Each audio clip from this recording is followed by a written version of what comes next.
जय श्री राम मित्रों। आप सभी देख रहे हैं, ये मैं पुशअप्स लगा रहा हूँ। पुशअप्स पूरे शरीर को सुगठित करने का काम करता है।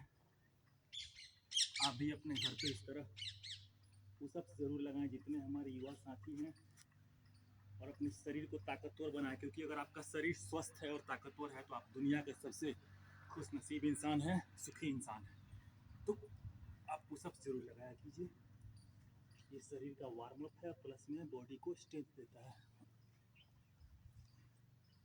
इस तरह भी आप कर सकते हैं साधारण दंड। जय श्री राम, जय सनातन धर्म की जय हो।